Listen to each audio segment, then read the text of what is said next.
Gravando, começamos agora a gravar aqui.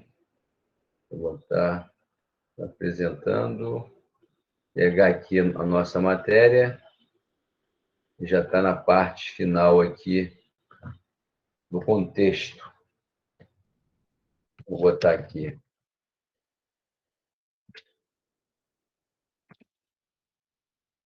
Aqui. Botar para a gente ver aqui. A parte final. O I do direito concorrencial. Concorrencial, normas especiais, está aqui. Então, nós paramos, foi aqui, relevante, 174, e Lopes Meireles, deixa eu ver aqui, planejamento, e economicidade está aqui. Então, a gente já viu até aqui, vamos iniciar agora.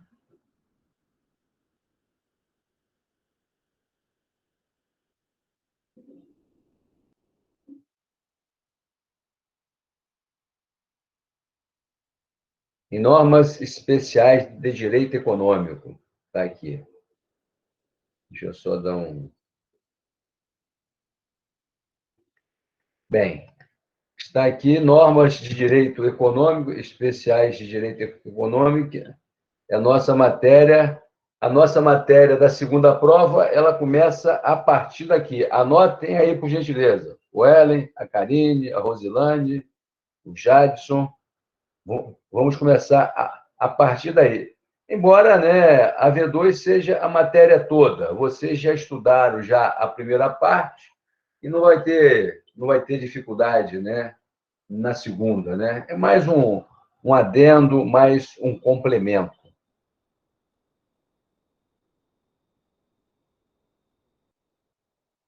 Então, está aqui, normas especiais de direito econômico.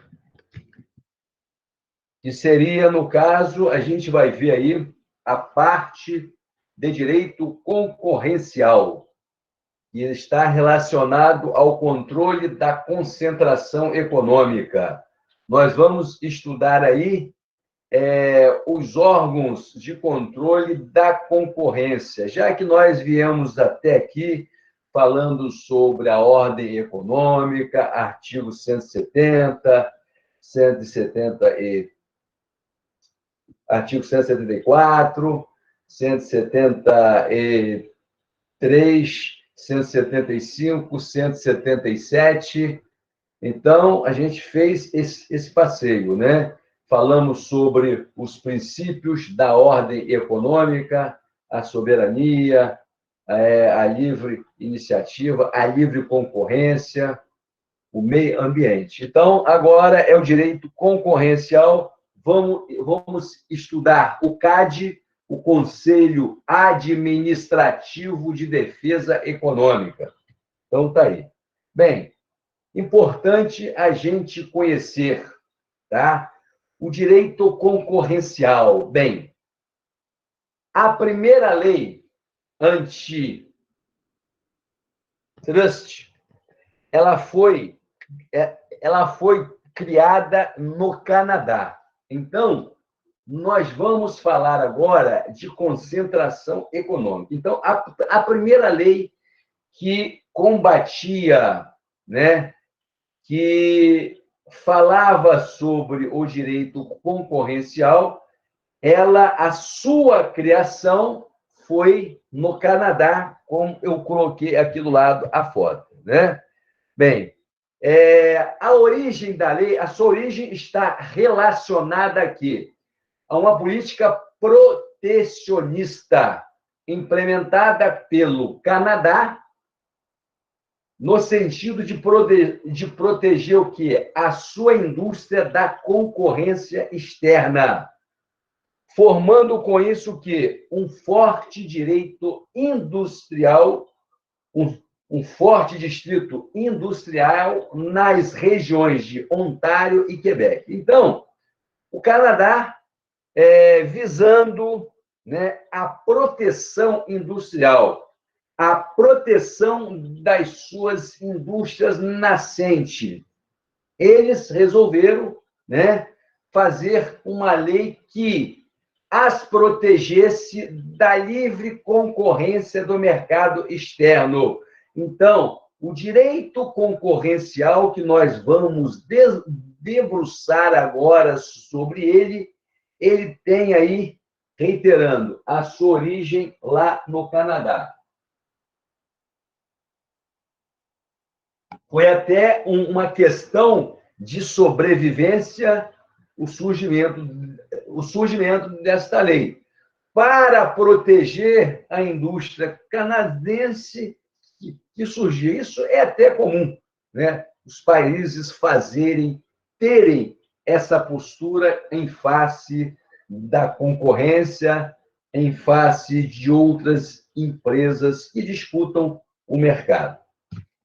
Então, está aí.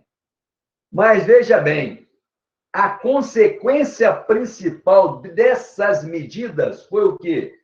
Foi a supressão da concorrência externa, o que facilitou o quê? A prática de atos concorrenciais. Veja bem, né?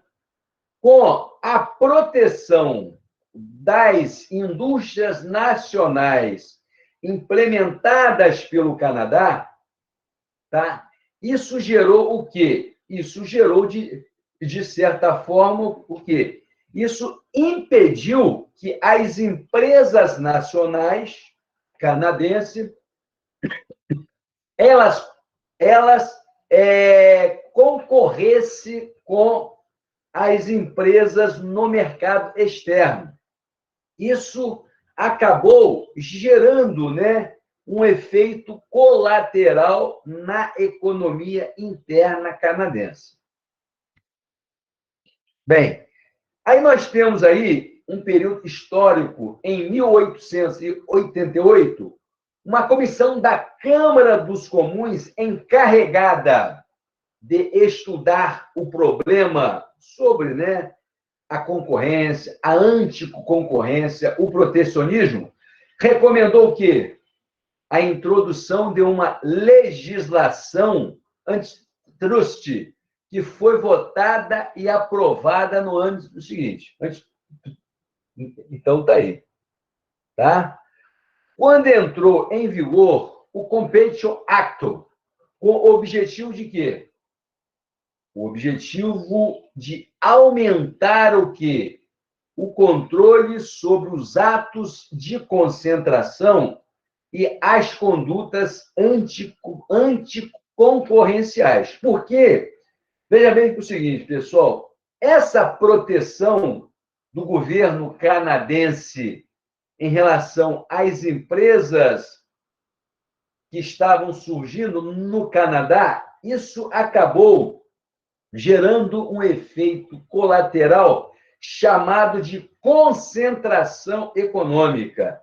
Esta proteção da economia interna em face do mercado externo acabou gerando uma concentração econômica muito grande na economia canadense, o que acabou por inviabilizar a economia doméstica.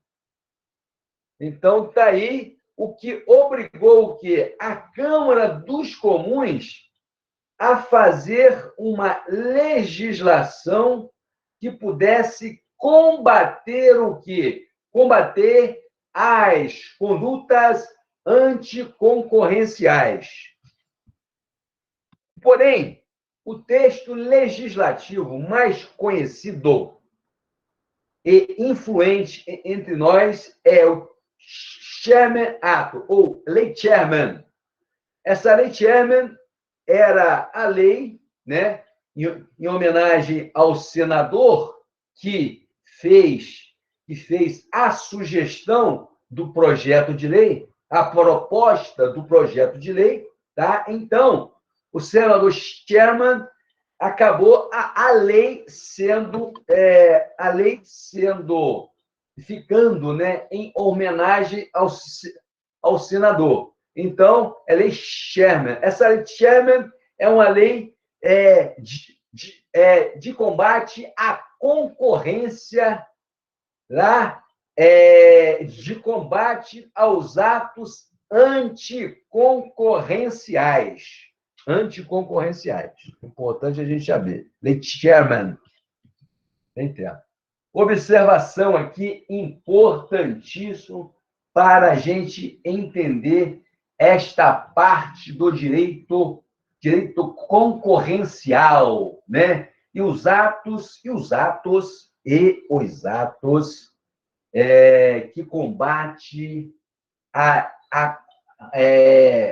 combate os atos anticoncorrenciais. Observação. Embora acredite-se ao Canadá o pioneirismo no estabelecimento da legislação concorrencial, graças ao ato de 1888, coube aos Estados Unidos da América que, com seu Chairman Ato de 1890, tornar ilegais o quê? Todo contrato, combinações na forma de trust ou similar, ou conspiração para restrição de comércio e monopolização. Tá? Então, nós temos aqui esta reflexão aí, que é importante a gente guardar essa parte aí.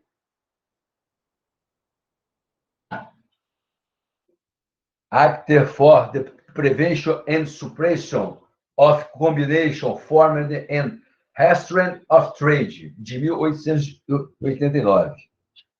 Tá aí. Bem, ainda falando sobre a origem do direito concorrencial, né? Nós temos aí o senador Chairman, que propôs o projeto de lei que combatia os atos anticoncorrenciais. Então, tá aí, foi em 1890, estou apresentando vocês aí o senador Chairman. Bem, no entanto, pessoal, pode-se dizer que a origem das leis antitrust hoje vigentes, inclusive a brasileira, é ao Chairman Act, a lei que surgiu lá no Canadá. E também o quê? A lei antitrust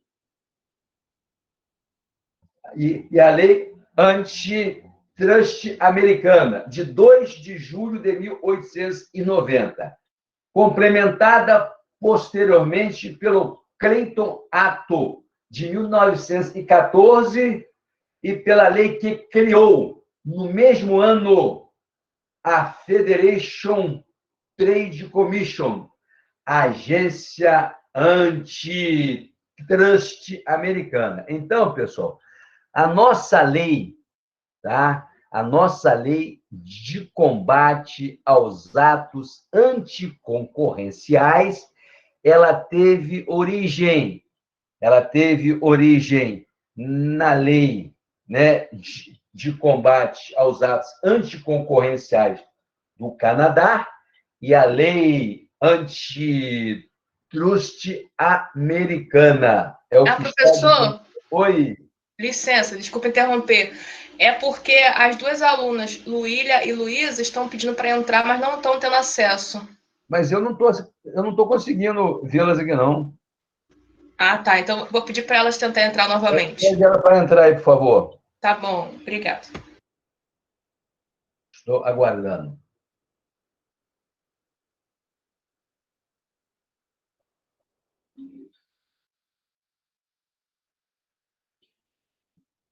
Lei antitrust.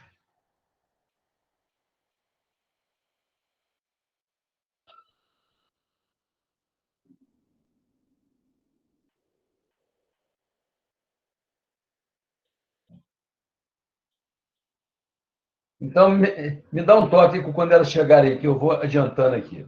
Tá bom. Tá bom? Me dá um toque aqui.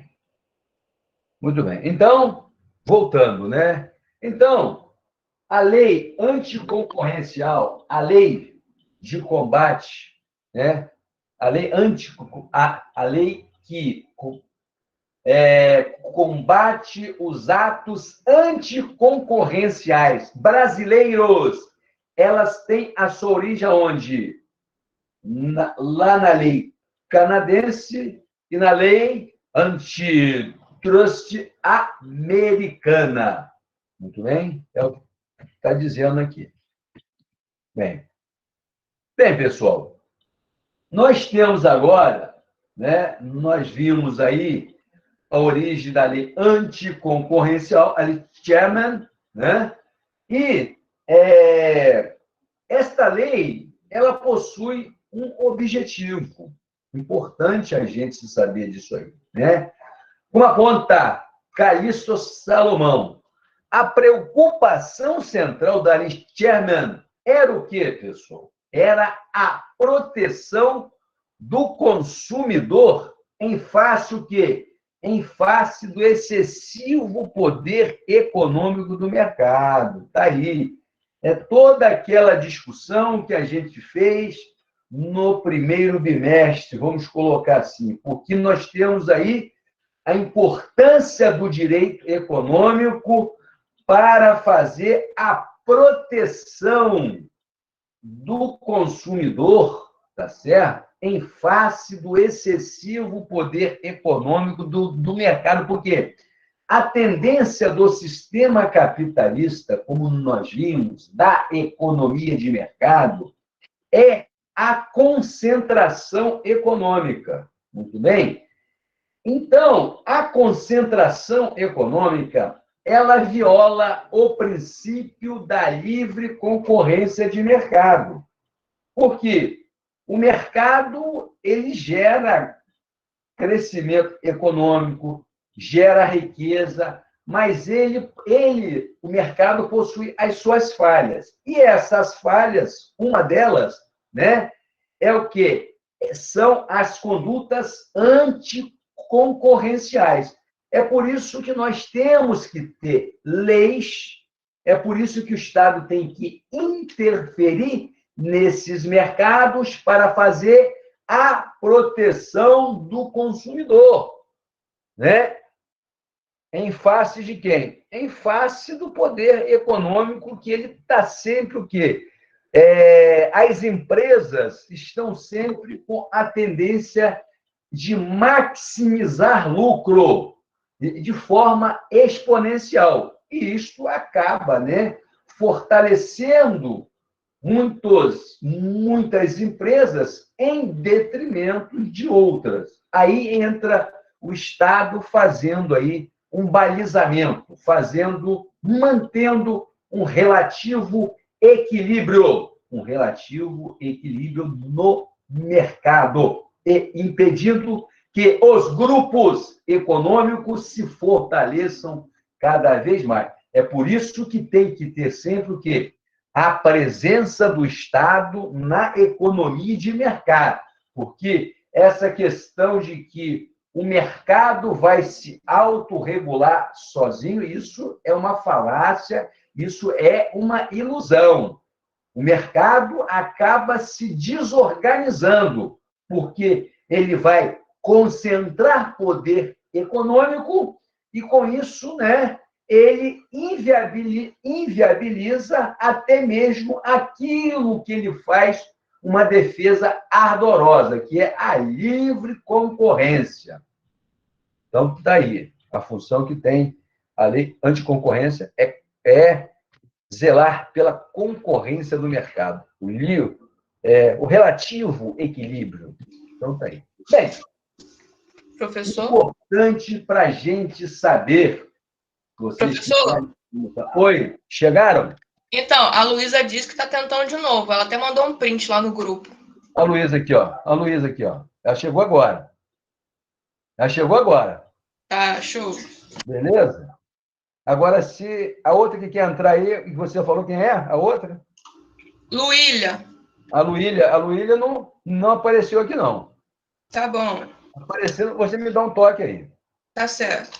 Bem, então, importante para a gente entender o direito concorrencial. Importante.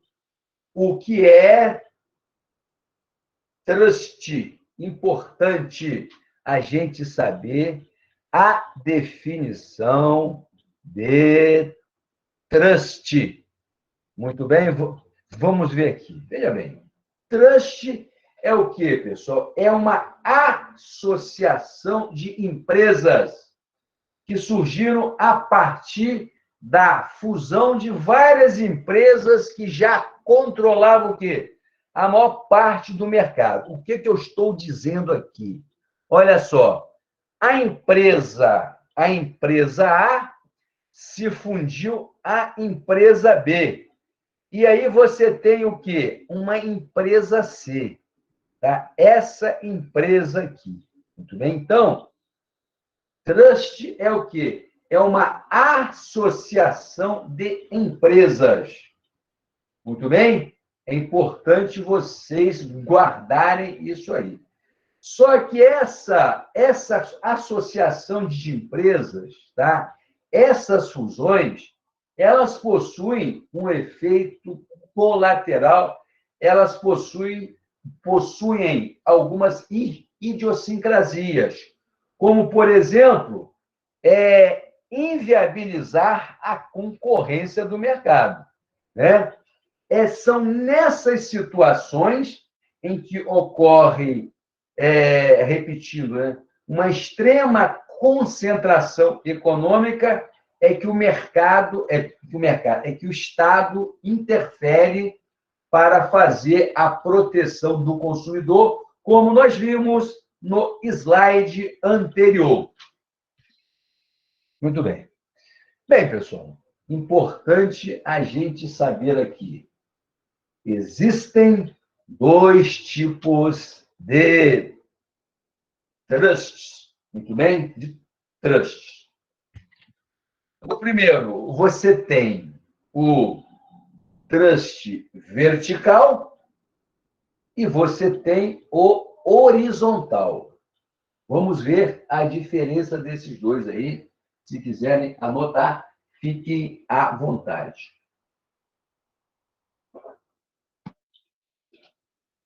Está aqui. Bem, o vertical, aí nós temos aqui uma cadeia de valor. O que é uma cadeia de valor?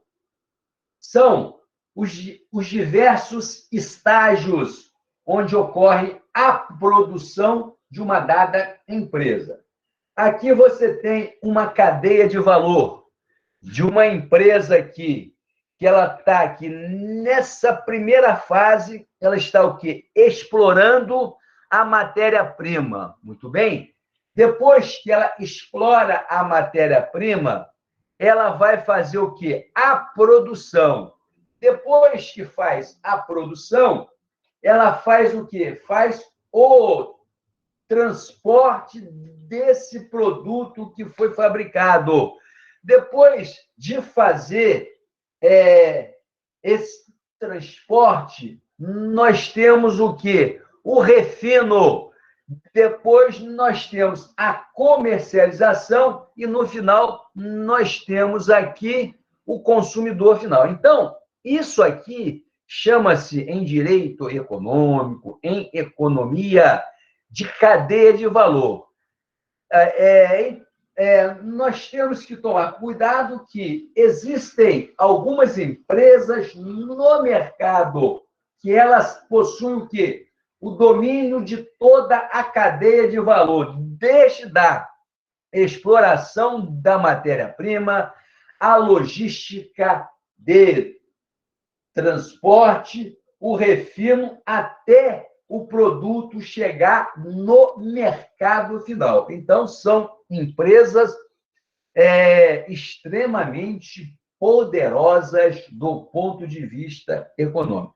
É o que está dizendo aqui na nossa transparência, né, sobre trust vertical. São aqueles que, olha só, são aqueles que visam controlar de forma sequencial à produção de determinado gênero industrial, desde o quê?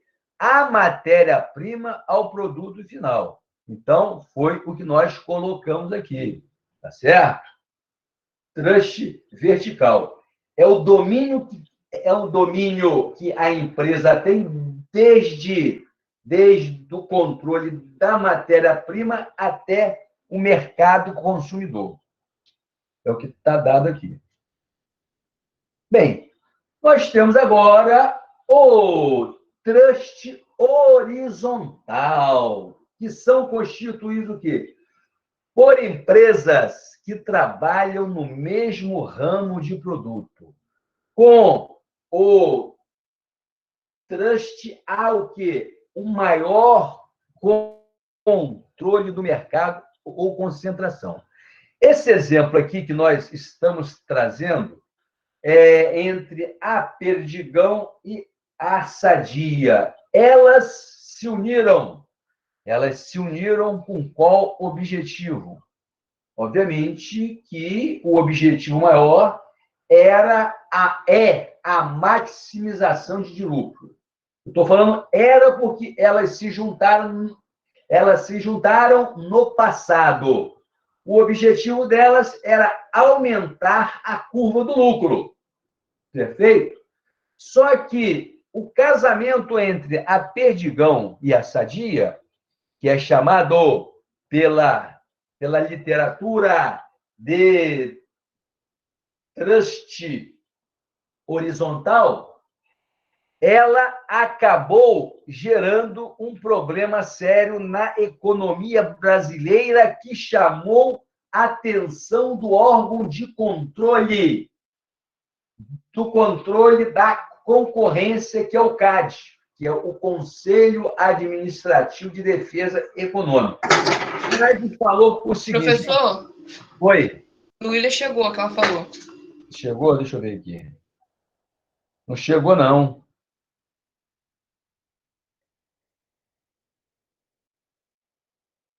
Não chegou, não.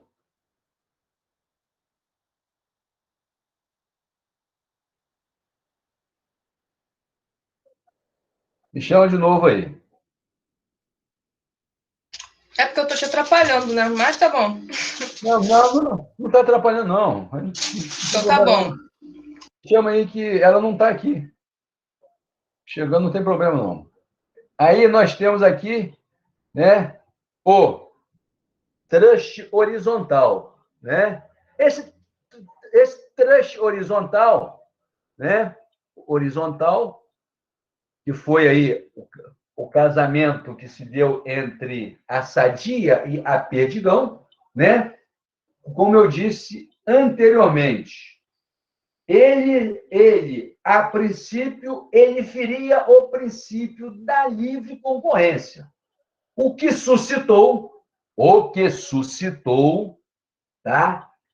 A interferência do CAD nesta fusão. O CAD, né? Ele disse, olha, Sadia e Perdigão, se vocês querem se juntar, se vocês querem fazer uma fusão, se vocês querem se casar, nós vamos ter que estabelecer algumas restrições. Caso contrário, vocês não poderão se casar, porque vocês dois juntos, vocês terão uma fatia do mercado muito grande. Isso acaba gerando o que o direito econômico ele condena, que é a concentração econômica. O direito econômico, não. A Constituição do país. Por quê? Ela defende um sistema capitalista, ela defende uma economia de mercado, e a economia de mercado, a máxima dela, o que é? Um princípio que tem lá na ordem econômica, a livre concorrência. Então, se esta fusão se consumasse do jeito que as duas empresas estavam querendo, ia acabar desarrumando toda a economia e em o quê? Inviabilizar a proteção ao consumidor. Muito bem? Então, aí é um caso onde o Estado entra para balizar, o Estado entra para dar um relativo equilíbrio às relações de mercado. Agora, ela chegou, Karine, aí, ó. Ah, tá show. Agora ela chegou, viu? Aí, ó. Gostou? Eu ouvi agora. Ela beliscou aí, eu botei para dentro. Na hora certa. Tá bom? Então tá dado aí. Então tá aí. Estão matando essa parte aí. Bem, aí nós temos as normas estruturais e as normas de ajuste do direito econômico. Do direito econômico. Deixa eu tomar um pouco d'água aqui, senão não vou até o final. Então tá aqui. Bem, introdução, para a gente verificar essa parte introdutória aqui. No sistema de livre mercado, base, olha só, base da produção capitalista, os empresários privados têm o quê? O papel de liderança no desempenho das atividades econômicas. Esse é um dado de fato, mas que recebe do mundo jurídico que um complexo respaldo legal e constitucional, né? Então foi aquela discussão que nós exaustivamente fizemos na primeira parte do curso, né? Onde a Constituição ela consagra, né, a livre iniciativa e todos nós sabemos que no sistema capitalista, né, é a empresa privada, é o empresário com a sua liderança que vai gerar riqueza. No sistema, nós sabemos muito bem que o sistema capitalista ele tem um grande poder na geração de riqueza para os países, né?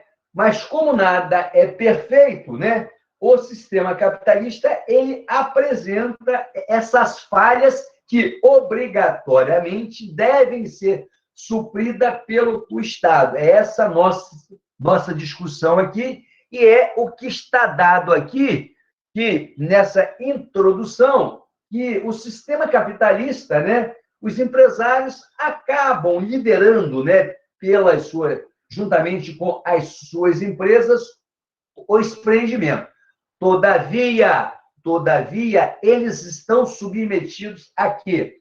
A um aparato jurídico, a um aparato constitucional para que o mercado funcione, né, de uma forma equilibrada. Falar de uma forma equilibrada é até uma utopia. Mas, em tese, né, existe essa possibilidade. Certo? Em tese. Eu estou pressupondo, né? Isso aí. Bem, aí nós temos aqui, né? Essa parte final aqui. Esse é um dado de fato, mas que recebe do mundo jurídico o quê? Um complexo respaldo legal e constitucional. Podem se dividir em dois grandes grupos. Olha só. Podem se dividir em dois grandes grupos as normas jurídicas, o quê? Que tutelam, olha só, a palavra é pesada, tutelam o funcionamento do mercado no capitalismo. Muito bem? Então, está aqui. Então, olha, então, repetindo aqui, podem se dividir, né, em dois grandes grupos as normas jurídicas que tutelam o funcionamento do mercado no capitalismo. Então, está aqui. A primeira norma que tutela a economia de mercado são o quê? São as normas estruturais.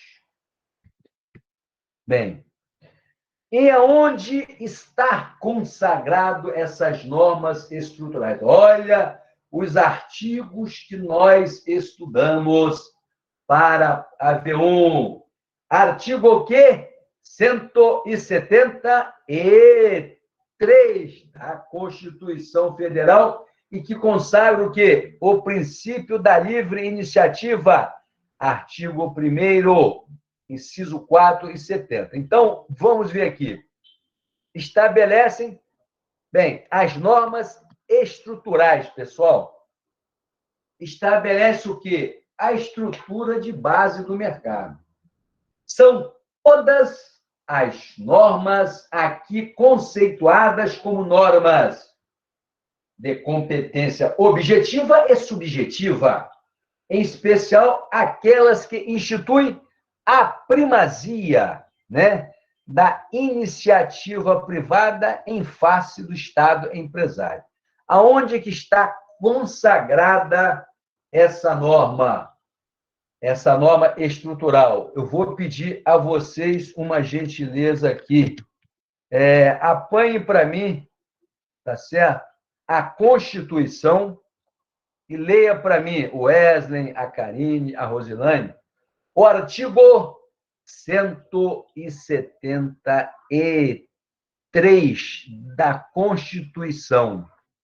Isso eu estou fazendo de propósito para que a gente possa, né, aprender mais sobre ele. Artigo 173, por gentileza. Quem vai ler para mim aí? Eu posso ler, mas eu não quero ler, porque eu quero que vocês leiam para vocês absorverem bem o conhecimento dele. Eu estou até com a Constituição aqui, mas eu não vou ler. Alguém pode ler para mim? Wesley?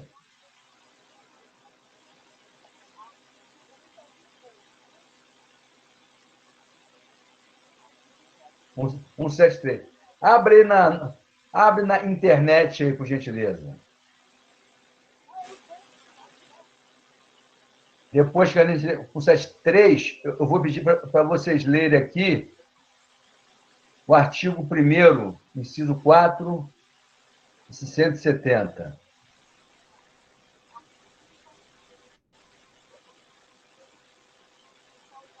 O artigo 1º, inciso 4, é da Constituição, né? Fala sobre os fundamentos da República Federativa do Brasil. Quem vai ler para mim?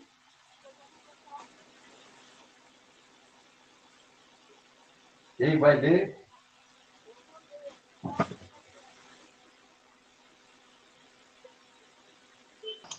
O Erlen, você vai ler?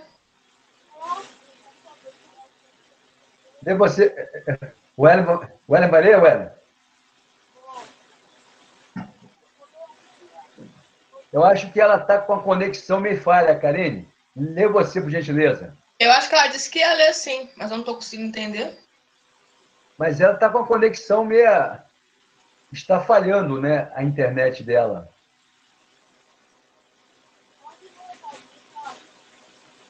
Olha só. O som dela está muito ruim. Lê você, por gentileza. Artigo 173? 173. Tá. Ressalvados os casos previstos nesta Constituição, a exploração direta de atividade econômica pelo Estado só será permitida quando necessária aos imperativos da segurança nacional ou a relevante interesse coletivo, conforme definidos em lei. Então, anota aí, se vocês quiserem anotar, que essa é uma das normas estruturais, tá certo? Que nós estamos fazendo aqui a discussão dela, tá? Então, as normas estruturais, ela estabelece o quê? A estrutura de base do mercado, muito bem? São todas o quê? As normas aqui conceituadas como normas de competência objetiva e objetiva. O que está dizendo esse artigo 173 aqui na cabeça dele, no caput? Ele está dizendo o seguinte, pessoal, Ele está dizendo que será feito o quê? Ressalvados os casos previstos nesta Constituição. A exploração direta de atividade econômica, o Estado só vai poder... Ele está dizendo aqui o seguinte, que o Estado só vai poder explorar diretamente a atividade econômica, ser um Estado empresarial, se ele obedecer o quê? A dois requisitos. O requisito da segurança nacional e a relevante interesse coletivo. É uma situação de exceção. Esses dois imperativos, tá, devem que obrigatoriamente ser respeitado pelo Estado, porque a nossa ordem econômica ela é capitalista. Então, a interferência do Estado, o Estado empreendedor, somente ocorrerá no momento de exceção. É importante vocês guardarem isso. Muito bem? Então, está dado aí. Aí vocês olham que a questão relativa, né, à ordem econômica, a economia de mercado, ela é tão importante que está lá no fundamento da República Federativa do Brasil, que é o artigo 1º, inciso 4, que eu vou pedir a você que leia para mim. Artigo 1º, inciso 4, para a gente fazer uma discussão sobre ele aqui.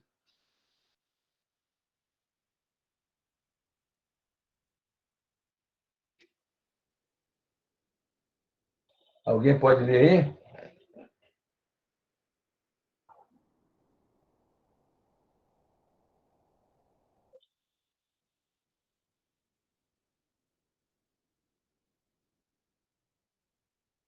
Agora você está me ouvindo? Artigo 1º, Wellen, por gentileza. Artigo 1º da Constituição, inciso 4. Sim. Leia para a gente. Artigo 1º. A República Federativa do Brasil, formada pela união indissolúvel dos Estados e municípios e do Distrito Federal, constitui-se em Estado democrático de direito e tem como fundamentos, inciso 4, os valores sociais do trabalho e da livre iniciativa. Muito bem. Os valores sociais do trabalho e da livre iniciativa. Então, a nossa Constituição, tá? Ela tem como fundamento, ela tem como base da nossa República o quê? O valor social do trabalho, ou seja, da mão de obra e a livre iniciativa. Então, ela diz o seguinte, olha, o sistema econômico que nós vamos consagrar é capitalista. Todavia, ela terá que, esse sistema econômico vai ter que respeitar o quê? O trabalho, o emprego. Muito bem? O trabalhador. É isso que está dizendo que é um dos fundamentos da nossa Constituição. E eu vou pedir a vocês, por gentileza, que leiam também o artigo 170 para a gente aqui. 170 da Constituição.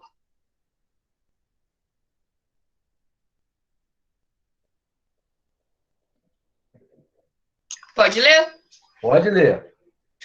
A ordem econômica fundada na valorização do trabalho humano e na livre iniciativa tem por fim assegurar a todos existência digna conforme os ditames da justiça social, observados os seguintes princípios. Então, vocês olham o seguinte, né, que essas normas estruturais, por que são normas estruturais?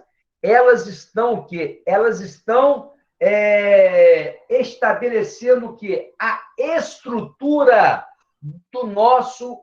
do direito econômico do Brasil, de toda a estrutura econômica do nosso sistema capitalista. Então, pessoal, vocês olham que sempre tem a valorização do trabalho humano e a livre iniciativa.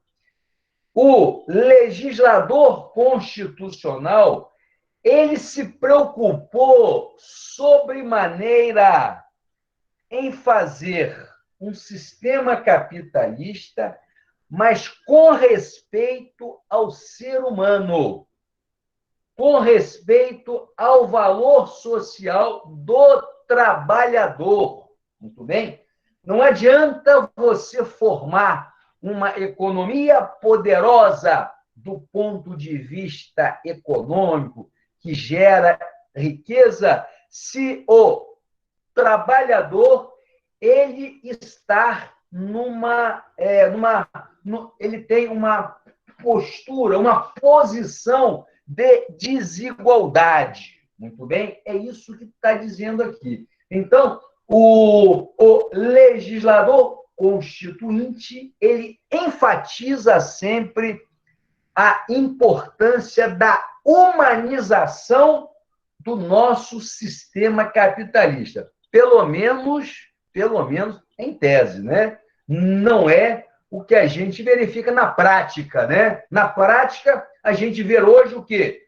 Um desemprego muito grande e crescente, tá certo? E uma minoria de grandes empresas ganhando muito dinheiro.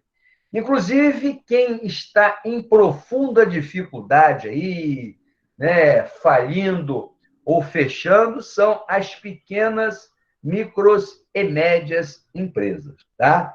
Mas, na nossa Constituição, né, o mundo realmente é cor-de-rosa. Mas, vida que segue, e vamos seguir a nossa disciplina aqui. Só reiterando para a gente ler aqui, mais uma vez, esse slide para a gente colocar aqui, azeitar vocês aqui. Então, voltando aqui, olha, as normas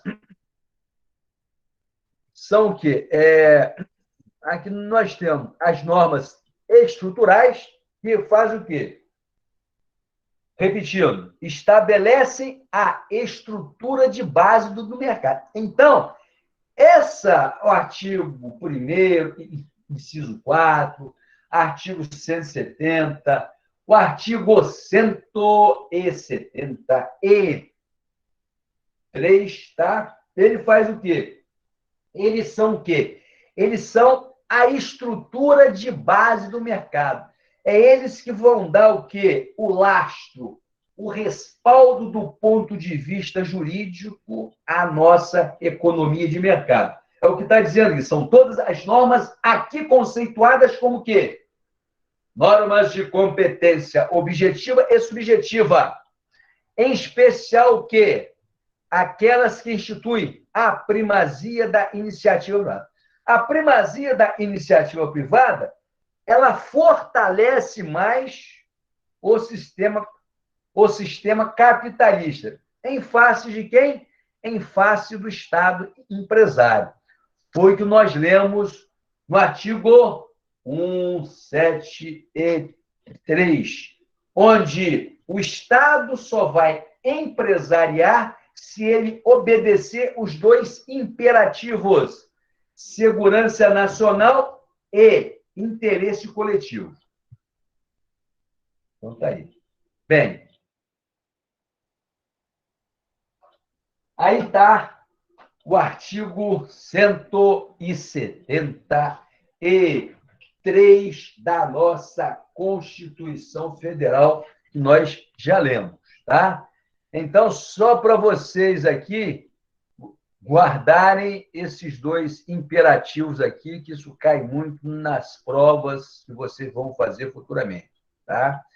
Essas duas exceções aqui, segurança nacional e relevante interesse coletivo, tá ok?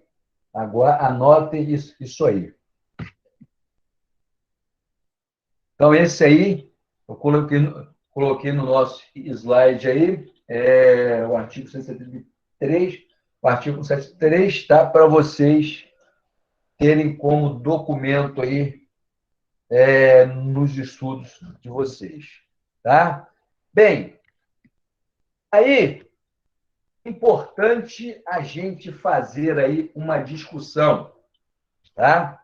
Uma discussão aqui, tá certo? Sobre pegar o centro, sobre a questão aí. Isso aí envolveu o Google, me parece, o ano passado, né? O grande problema hoje que está gerando, né, no mundo, né, nas economias, são as Big Techs. O que são as Big Techs, né? São as grandes empresas de quê, pessoal? De alta tecnologia. Muito bem? Essas empresas o Google, o Facebook, o Twitter, né, a Amazon, e tem a Alibaba também. A Alibaba é uma Amazon chinesa, né? A Alibaba é de um capitalista chinês, tá certo? Então, essas empresas, elas estão o quê? Elas acabam, né, dado o seu tamanho, dada a sua lucratividade, elas acabam formando monopólios. No momento que elas formam um monopólio, ela está ferindo a alma da economia de mercado, que é a livre concorrência. Então, essa formação de monopólio, da Google, Facebook, Instagram, né, Amazon e Alibaba, reiterando, tá? Ela está ferindo o quê? O artigo 173 e parágrafo 4º. Vamos ver aqui, artigo 173, 173, parágrafo 4º. Olha só, a lei reprimirá o abuso do poder econômico, que vise o quê? Vise a dominação dos mercados, a eliminação da concorrência e o aumento arbitrário dos lucros. Muito bem? Então, essas grandes empresas que já estão no olho dos órgãos de controle da concorrência, elas estão cometendo o quê? Abuso de poder econômico. É por isso que os órgãos de controle, o Estado, né? Inclusive, lá nos Estados Unidos, né? O órgão de controle da concorrência de mercado é o Departamento de Justiça americano. Muito bem? Então, foi por isso que eu botei aqui o artigo 173, parágrafo 4º, demonstrando a vocês que a nossa Constituição ela também impede que ocorra a concentração econômica excessiva. Está aqui. Muito bem? Então, está isso só para vocês vislumbrarem essa parte aí. Aí nós temos também aqui, né? Aqui é o artigo 1º da Constituição, que nós já lemos ali, né? Até a Wesley já falou sobre ele, né? Não precisa a gente retornar, ok? O artigo 170, que eu cataloguei para facilitar aí o estudo de vocês. Está aqui, né? A ordem econômica fundada na valorização do trabalho humano, na livre iniciativa, e tem, por fim, o quê? Assegurar a todos existência digna conforme os ditames da justiça social observar os seguintes princípios. Nós já lemos aí, foi até a Karine que leu. Então, vamos lá. Né? Ele está aqui. Bem, continuando com as normas estruturais.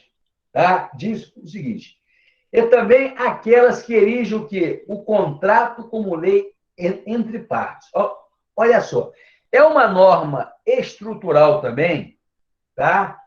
A relação contratual. Porque numa economia, pessoal, é importante que tenha o quê? Segurança jurídica, tá? Porque o agente econômico, ele só vai fechar um contrato, por exemplo, a compra de uma casa, a compra de um automóvel, tá? Se realmente aquela relação contratual valer, né? Realmente, se o Estado garantir que aquele contrato ele vai ser cumprido. Por quê? Se não for cumprido o contrato, o que uma das partes pode fazer? É recorrer ao Estado, né? Ao Judiciário, para que ele interceda e faça com que o contrato seja adimplido. Então, os contratos também são considerados normas estruturais, porque eles estão embasando, né? Eles funcionam como uma estrutura dos negócios econômicos, né? Bem, outra norma estruturais, e que modelam o quê? Que modelam as formas empresariais para o quê? O exercício das atividades econômicas, né? Então, essa relação empresarial também, e também nós temos aqui, né, as normas que criam o quê? O aparato processual e policial indispensável para quê? Para que os direitos sejam coercitivamente exigíveis em face dos que resistem ao seu cumprimento. Exatamente aquilo que nós explicamos em relação aos contratos, né? A partir do momento em que o agente econômico verifica que uma dada economia ela tem segurança jurídica, isso faz com que os agentes econômicos se tranquilizem mais, tá certo? Na hora em que for fechar os seus respectivos negócios. Muito bem. Observação importante para a gente saber aí. Importante a gente saber. É o seguinte. Observação. Como visto, as normas estruturais têm um sentido largo, tá? Um sentido lato sensu, vamos colocar assim. Abrangendo o quê, pessoal? Todo e qualquer dispositivo legal e constitucional que concorra e organize o mercado como um sistema econômico, né? As normas estruturais são o quê? Políticas públicas, econômica em sentido amplo, em sentido lato sensu, vamos colocar assim, tá certo? Então, essas normas estruturais, ressalvando, são as políticas econômicas públicas, as políticas públicas econômicas no sentido mais amplificado, no sentido lato sensu, é o que está sendo abordado aí. Então, esta é uma observação importante para nós guardarmos, e depois nós faremos uns exercícios, eu vou colocar aqui no nosso chat, tá certo? Para que a gente possa fazer os exercícios aqui sobre essa matéria que nós estamos dando, tá? Então, vamos lá. Então, tá aqui. Bem, vimos as normas estruturais, agora veremos as normas de ajustes, tá? As normas de ajustes. Tá aqui. O que são normas de ajuste, pessoal? Intervém o quê? Essas normas de ajustes, elas intervêm sobre o quê? O funcionamento do mercado instituído ou do mercado já existente. Para o quê? Para que determinados resultados sejam o quê? Alcançados, reprimidos ou estimulados. Muito bem? Então, essas normas de ajuste, como o próprio nome diz, ajustes, tá? Elas vão ajustar as relações mercadológicas, tá certo? Para que os agentes econômicos alcancem os seus objetivos. O maior objetivo que tem um agente econômico, nós sabemos muito bem, é o quê? É a maximização dos lucros. Muito bem? Mas agora nós veremos, através dos artigos constitucionais, essas normas de ajuste. Então, aqui. Está dizendo aqui, olha, são aquelas normas que restringem o quê? Alguns dos direitos empresariais, seja colocando o quê, pessoal? Obstáculos ou exigências jurídicas ou econômicas a que certas práticas sejam adotadas. São normas instrumentais de controle econômico, por direção. Seja punindo o quê? Abuso praticado. Que tipo de abuso é esse, pessoal? Abuso econômico, como nós vimos anteriormente. A Google, né, o Facebook, as Big Techs, né, que andam monopolizando os mercados. Isso são normas, tá? Isso são condutas econômicas, né, que serão punidas pelas normas de ajustes, né? Serão punidas pelas normas de ajustes. Objetivando o quê? Objetivando arrumar, tá certo? Arrumar o mercado, deixar que a livre concorrência surja. Então, diz aqui, repetindo, são aquelas normas que restringem o quê? Alguns dos direitos empresariais, seja colocando obstáculos ou exigências jurídicas ou econômicas a que certas práticas sejam adotadas, normas instrumentais de controle econômico por direção, seja punindo abusos praticados no exercício de prerrogativas de liberdade de atuação. São o quê? São normas instrumentais de polícia econômica. Muito bem, normas instrumentais de polícia econômica. E o que é, olha só, o que é polícia econômica?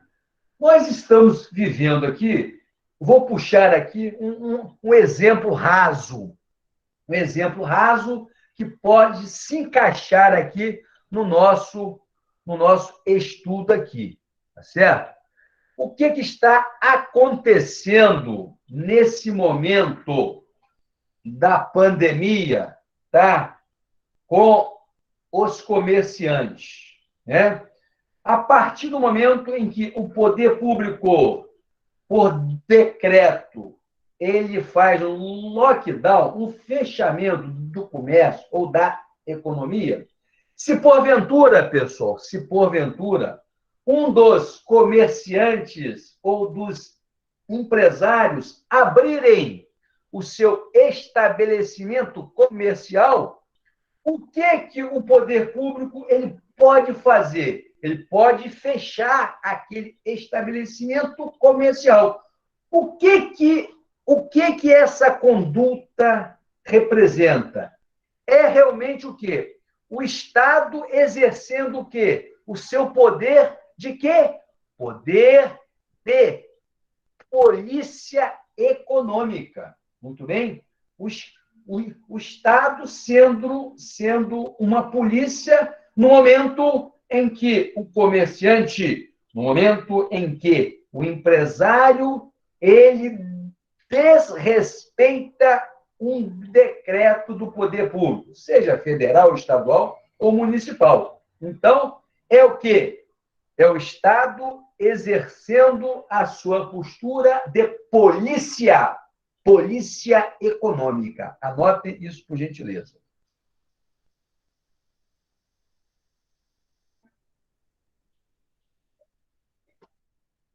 Notem, por favor, aí. Então, tá aí. Importante. Eu falei aqui, né, que as normas de ajustes, tá certo? Elas são normas instrumentais de controle econômico por direção. Mas, afinal de contas, o que é essa intervenção do Estado por direção, pessoal? Olha só, o que é intervenção por direção? Corresponde o quê, pessoal? A atuação reguladora do Estado por meio de quê? Por meio da qual exerce o quê?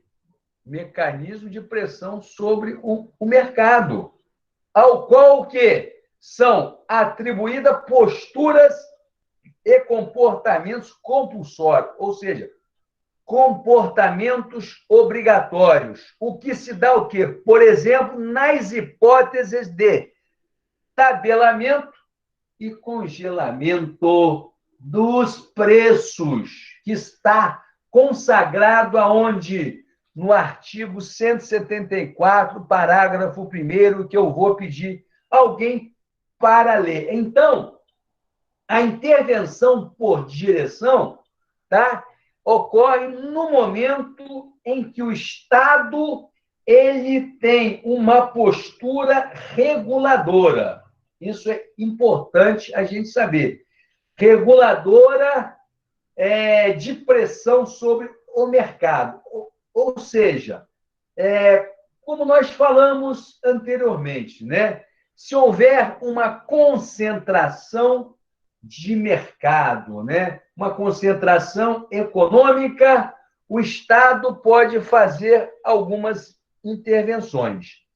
Uma delas, por exemplo, é no momento em que o Estado faz um tabelamento de preço, um congelamento de preço, para favorecer, de certa forma, uma determinada fatia do mercado que ganhe uma renda supostamente até 2 salários mínimos, né? Então, eu vou congelar o preço de algum produto para favorecer esse segmento do mercado. Então, é chamado, no momento em que o Estado possui essa conduta, ele está fazendo uma intervenção por direção.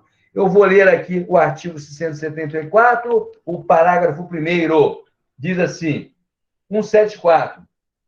Como agente normativo e regulador da atividade econômica, o Estado exercerá, na forma da lei, as funções de fiscalização, incentivo e planejamento, sendo este o quê? Determinante para o setor público e indicativo para o setor privado. Muito bem? E o parágrafo 1º desse artigo 174 diz o seguinte: a lei estabelecerá as planejamento do desenvolvimento nacional equilibrado, o qual incorporará e compatibilizará os planos nacionais e regionais de desenvolvimento. Então, esse artigo 174, o parágrafo 1º, está relacionando a conduta do Estado no que tange a intervenção por direção, por direção, tá? É a hora que o Estado faz o planejamento ele faz o planejamento, utiliza, por exemplo, né, as leis orçamentárias para fazer o planejamento do país. Muito bem? Então, está dado aí. Né? Diz aí, eu não precisava nem o artigo 174 para vocês aí agregarem valor ao estudo de vocês aí.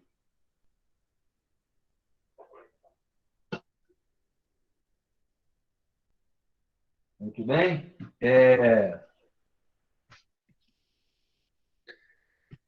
Bem, aí vamos parar por aqui. Vamos fazer agora os nossos exercícios que são relevantes para que a gente possa consolidar aqui o que nós falamos hoje. A teoria, porque não vai adiantar a gente estar falando sem ancorar o conhecimento, né? Sem ancorar a teoria na prática, né? Eu vou colocar aqui no nosso chat para facilitar para vocês e essas perguntas que nós colocaremos aqui, ela hoje não será de